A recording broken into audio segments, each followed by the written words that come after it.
Hello friends, welcome to Abhiyanand life. இன்றைக்கி coconut red chutney எப்படி செய்யறதுன்னு பார்க்கலாம். இந்த சட்னி இட்லி, தோசை, சப்பாத்தி எல்லாத்துக்குமே நல்லாயிருக்கும். எப்படி செய்யறதுன்னு பார்க்கலாம். ஒரு பேனில் 1 டேபிள் ஸ்பூன் எண்ணெய், 2 டேபிள் ஸ்பூன் உளுத்தம்பருப்பு, 4-5 உரிச்ச பூண்டு, 5 வரமிளகாய், 1 டேபிள் ஸ்பூன் சீரகம் எல்லாம் சேர்த்து மீடியம் ஃப்ளேமில் அடுப்பை வச்சுட்டு பொன்னிறமாக வறுத்து எடுத்துக்கலாம். கலர் நல்லா சேஞ்ச் ஆனதும் 1 கப் துருவின தேங்காய் வச்சுருக்கேன், அதை சேர்த்திக்கலாம்.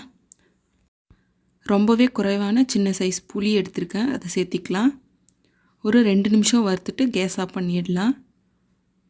சட்னிக்கு தேவையான அளவு உப்பு சேர்த்திட்டு ஆறின அப்புறம் லைட்டாக தண்ணி சேர்த்தி அரைச்சி எடுத்துக்கலாம். நம்மளுடைய சட்னி ரெடி ஆகிடுச்சு. அதுக்கு ஒரு தாளிப்பு கொடுத்துடலாம். அதே பேனில் கொஞ்சமாக எண்ணெய் சேர்த்தி கடுகு 1 டேபிள் ஸ்பூன், கருவேப்பிலை கொஞ்சம், 2 வரமிளகாய் சேர்த்திக்கலாம். ரொம்ப டேஸ்டியான நம்மளுடைய தேங்காய் ரெட் சட்னி ரெடி ஆகிடுச்சு. கண்டிப்பாக நீங்களும் ட்ரை பண்ணி பாருங்கள். தேங்க்யூ ஃபார் வாட்சிங்.